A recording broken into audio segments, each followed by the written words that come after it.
పెన్షన్లు అర్హులకి మాత్రమే ఇస్తున్నాం, అనర్హుల్ని తొలగిస్తున్నామని ఒక పక్కన చంద్రబాబు గారు చెప్తుంటే, ఎవరో ఒక వైఎస్ఆర్ కాంగ్రెస్ పార్టీ కార్యకర్త చేతులు లేనట్టు నటించి పెన్షన్ తీసుకున్నాడు. ఆ తర్వాత అతని చేతులు ఉన్నాయన్న ఒక అడ్వర్టైజ్మెంట్ లాగానో, లేకపోతే అతని బిల్డప్ చూపెట్టి టోటల్‌గా 1,00,000 మంది ఫేక్ అంటూ సదరం సర్టిఫికెట్‌లకి సంబంధించి ప్రచారం చేస్తుంటే, ఇప్పుడు అవి లేక, పెన్షన్లు లేక దారుణమైన పరిస్థితులు ఫేస్ చేస్తున్నటువంటి వన్ బై వన్ వెలుగులోకి వస్తున్నాయి. ఒకటి నిన్న ఒక ఆత్మహత్య ఉదంతం వెలుగులోకి వస్తే, ఇప్పుడు ఏదైతే అనంతపురం జిల్లా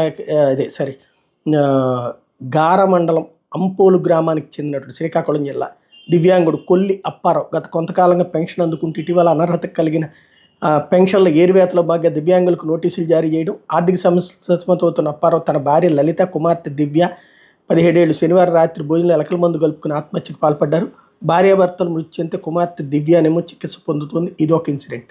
అయినా సరే ఇదే పాయింట్లో అదేమీ లేదు అన్నటువంటి రూట్లోనే ప్రొజెక్ట్ చేసుకుని వస్తుంటే, తాజాగా మరొక 2 సంఘటనలు చోటు చేసుకుని, ఒకటి కృష్ణా జిల్లా అవనగడ్డ నియోజకవర్గం కోడూరు మండలంలో దివ్యాంగురాలు తనకి కంటికి గుడ్డు లేదు, కానీ గుడ్డు ఉందని చెప్పేసేసి నాకు 40% లోపని రాశారు అంటూ ఆ మహిళ రోడ్డెక్కినటువంటి వ్యవహారం వెలుగులోకి వచ్చింది. కృష్ణా జిల్లా కోడూరుకు చెందినట్టు భూపతి నాగమణి పింఛన్ తొలగిస్తూ నోటీసులు ఇచ్చారని చెప్పి 6,000 రూపాయలు రాకపోతే నా బతుకేంటి అంటూ నిలదీసినటువంటి వాళ్ళు. కోడూరు గ్రామం 8వ వార్డు భూపతి నాగమణి అండి నా పేరు. నాకు 2006 కాడి నుంచి అసలు 200 కాడి నుంచి కన్ను లేదు, కన్ను శాంతం లేదు. అయినా కానీ నాకు డబ్బులు ఇవ్వడం మానేశారు, లేదని చెప్పారు. ఎందువల్ల తెలియట్లేదు. డబ్బులు ఇచ్చేవాళ్ళకి కూడా ఇస్తున్నారు, కానీ డబ్బులు ఇచ్చి తీసిన వాళ్ళకి వస్తున్నాయి, కానీ నాకు రావట్లేదండి.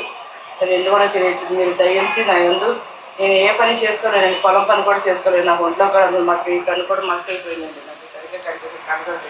ఇదొక ఉదంతం ఈవేళ వెలుగులోకి వస్తే, ఆ అమ్మాయికి సంబంధించి మరొక కొత్త అంశం వెలుగులోకి వచ్చింది.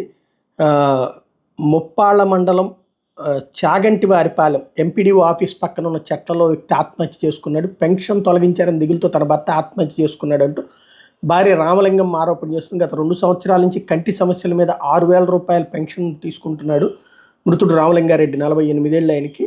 పెన్షన్ల రీవెరిఫికేషన్ చేసి పెన్షన్లు తీసేశారట అధికారులు. సరైన పత్రాలతో మరోసారి పెన్షన్ పెట్టుకోమనేటప్పటికీ అతను ఆత్మహత్య చేసుకున్నటువంటి ఉదంతం. పెన్షన్ ఆగిపోయిందండి పోయిన మంత్లోంచి. కొంచెం ఆ బాధలో ఉన్నాడు. బండ్లు ఎన్ని ఇబ్బంది పడతా ఆరోగ్యం బాగోట్లేదని, ఇంక నేను ఉండను, నేను చచ్చిపోతాను, నేను ఎట్టుకోతానని చెప్పి అన్నాడు. నేను పొద్దున ఇంటికి పోయింది, బయటికి ఎంతవరకు రాలేదు, వెతుకుతూనే ఉన్నాను. ఇప్పుడు తెలుసు ఇది పరిస్థితి. పెన్షన్ ఇదేంటంటే ఏ 500, 1000 రూపాయలు ఇవాళ రోజుల్లో అయితే పెద్ద లెక్కేసుకోరు, కానీ 6,000 రూపాయలు ఒక్కసారి ఆగిపోతే ఒక రకంగా జీవితం ఆగిపోయినట్టు ఫీల్ అవుతున్నారు. కోడూరు మండలం అండి, కోడూరు 8వ వార్డు భూపతి నాగమణి. నాకు 2006 నుంచి వస్తున్నాయి, 200 కాడి నుంచి వస్తున్నాయండి. నాకు కన్ను లేదండి. కన్ను లేకపోయినా మరి ఎందుకు తీసేసారో తెలియదు. సీఎం గారు, పవన్ కళ్యాణ్ గారు, మీరందరూ దయించి నాకు డబ్బులు రావాలని కోరుతున్నాను. ఈ పని నేను ఏ పని చేసుకోలేను. ఇంట్లో నుంచి బయటకు వెళ్తా కూడా ఇబ్బంది నాకు కన్నుతోటి. ఈ కన్ను కూడా మసుకొచ్చేసింది. ఈ కన్ను కూడా సరిగ్గా కనిపించట్లేదు. కళ్ళజోడు పెట్టుకుంటే కనిపించేది. మీరు ఏమన్నా కానీ మీరు ఎట్లా చేస్తారో నాకు తెలియదు అయ్యా. మీ దయించి నాకు డబ్బులు రావాలని కోరుకుంటాను అయ్యా. బుద్ధప్రసాద్ గారు కూడా చెప్పుకుంటాను. మీ దయించి చేస్తే మీకు పుణ్యం ఉంటుంది అయ్యా. అంతకన్నా నేను ఏం చెప్పలేను అయ్యా. కన్ను ఉందా లేదా అనుకుంటున్నాను కదయ్యా. మీ కన్ను కూడా లేదయ్యా. నాకు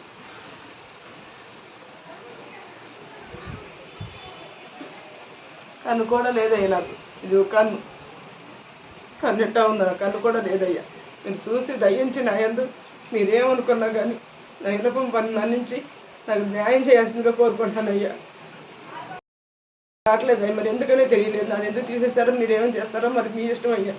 న్యాయం చేయాలని కోరుకున్నా. మీరు న్యాయం చేస్తారని మీ అందరికి ఓటు గెలిపించేందుకు మాకు ఈ రకంగా చేస్తున్నారు మిమ్మల్ని.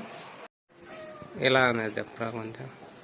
పెన్షన్ ఆగిపోయిందండి పోయిన మంత్లోంచి. కొంచెం ఆ బాధలో ఉన్నాడు. బండ్లు ఎన్ని ఇబ్బంది పడతా ఆరోగ్యం బాగోట్లేదని, ఇంక నేను ఉండను, నేను చచ్చిపోతాను, నేను ఎట్టుకోతానని చెప్పి అన్నాడు. నేను పొద్దున ఇంటికి పోయింది, బయటికి ఎంతవరకు రాలేదు, వెతుకుతూనే ఉన్నాను.